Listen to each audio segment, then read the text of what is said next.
Hello film fanatics, my name is Chris Hillier, filling in for Georgina Gillings. Now welcome to this, our second webisode for Gold Coast Film Fantastic Behind the Camera.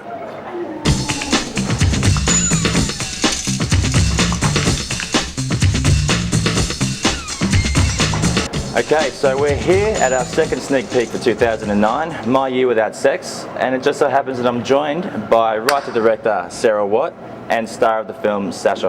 Evening ladies, how are we?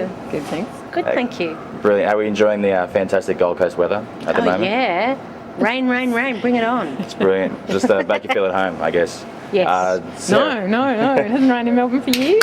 Oh, oops, cut that one. Sarah, we'll start with you. Tell us a little bit about how you came up with the idea for My Year Without Sex. Well, the title came mostly from not wanting to make another sex scene ever in my life after the last film I made. So it was kind of a joke, but it was also about just wanting to follow a normal family through a year of figuring out how to cope with anxiety and everything that modern life throws at them, nits, whether they be religious, did you say? Yeah. Just taking a real look at the whole thing. Yeah, and it became sort of My Year Without Sex was a good way of just, sex is something we all get anxious about. There's a whole lot of it out there in the media. We think everyone else is getting more than we are. We think we should be getting more than we maybe want to, all that sort of stuff. You're very honest there, Sacha. Yeah. Going way too far into not my personal life. And just seeing what happens, I guess, when it just gets taken completely out of the equation. Yeah. See if you've got anything else to fall back on. Awesome. Sarah, you've said the role of Natalie is your most difficult to date. What sort of preparation did you go through for the character? Well, happily I was breastfeeding my 6-month-old daughter, so I was quite loopy and in a haze of breast milk. So I thought that worked well for the character. Yeah. Sarah seemed happy about that. But I guess I did my acting research about the medical condition that Natalie goes through. And my theory as I've gone on in work is that there's a certain amount of prep you can do and none of it's going to help on the day, because that day will be about its own extremes, and what you have to go for in that scene is what you've got to focus on. And so you shoot so much in a day, all you can do is really hope that you're giving the director what she wants, that you're serving the story, and that later on when she's sitting in the editing suite she won't scream and say, oh my god, he didn't get that. That's all you hope. That's why actors aren't allowed in the edit suite. That's right. Yeah. But although I get it, the editor turns around and goes, where's the reverse? I know, where's the reverse? That's what right. What were you thinking? So in terms of preparation, I guess I have some understanding of what it's like to have personal crisis in my life. Without needing to go into detail, I think everyone goes through a time in their life where it's life and death, or end of a relationship, or the end of sex in their relationship. How do you deal with it? Does it bring you closer together, or does it pull you apart? So I could draw on my own experience of that. Yeah, cool. Yeah. Well, the word on the street is that we had a 2-week quarantine for rehearsals in pre-production. Sarah, why did you feel that was such an important part of the process? Quarantine. What was the quarantine? Lockdown. Oh yeah, no, that's good. We did. One of the things is because I write the script in a really, really particular, over-controlling megalomaniac kind of way. Just detailed is what Detailed, you very mean. detailed. And when you get the actors, they're not necessarily exactly that person in the script, and what you want to do is get the best out of the script and the best out of the actor. I don't mean that in a, but you want to make that character the best that both those things can feed into.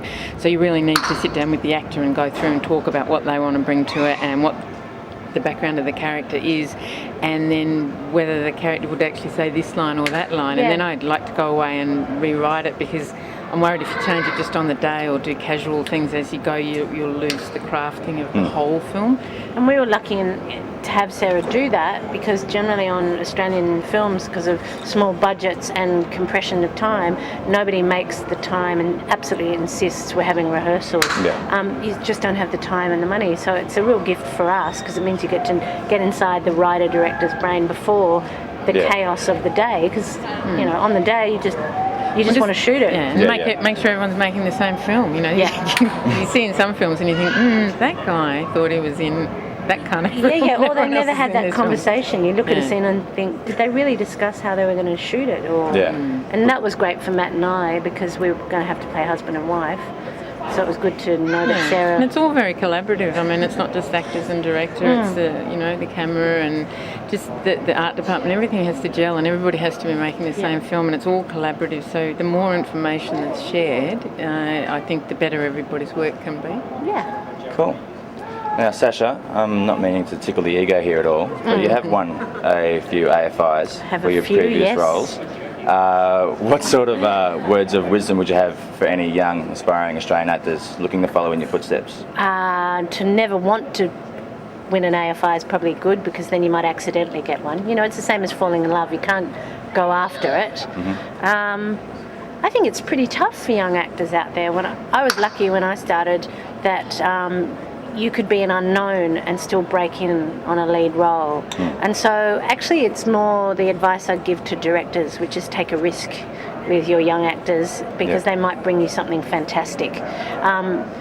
Having said that, it's a tough job out there, so you've got to keep your optimism and have a good group of friends and family around you. And maybe, I guess the biggest piece of advice I'd give is get a real life, because you can't be a good actor without one. Yeah. Excellent. Nice. Sarah, during the course of making the movie, I was just wondering what are you hoping for the audience to take away from the film? I was really conscious of the audience for this film. I mean, that's what not that I wasn't with the first film I made, but this film, I think films are sort of a mass market art form. I think it is an art form, but it is mass market. You need a lot of people to go to make the budgets worthwhile. And so I was very focused on the audience right throughout writing and directing. And what I want is for the audience to get is what I like in a movie, and that's to be entertained primarily. But I don't like an unintelligent film, and I like to be moved as well as to laugh. And so I really hope that this film moves people, they get a laugh, they feel better when they come out than they did when they went in, and most of all they're entertained for an hour and a half. It's a deeply optimistic film. And it's very funny. So that's, and Sarah writes with such precision about real life that so far in the screenings we've had people who've really identified and laughed and cried and said, that's my life. And I think that's great. When did you come in and film me? Yeah. Secretly, you get that a lot. That's awesome. true. It's true. Yeah. Cool. And lastly, Sacha, what was the best thing you've taken away from the entire thing? Oh, that smart people are still writing good scripts, I think. And a haircut? Yeah, I've got a great haircut, which you have to pay your money for to see. Look out for that one. It's early in the film.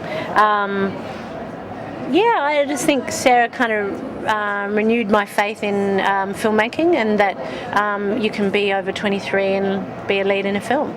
That was kind of nice. Awesome. Well, there we have it. Thank you, ladies. We've got Sarah Watt, writer-director, and Sacha Horier, lead actress for My Year Without Sex. Thanks.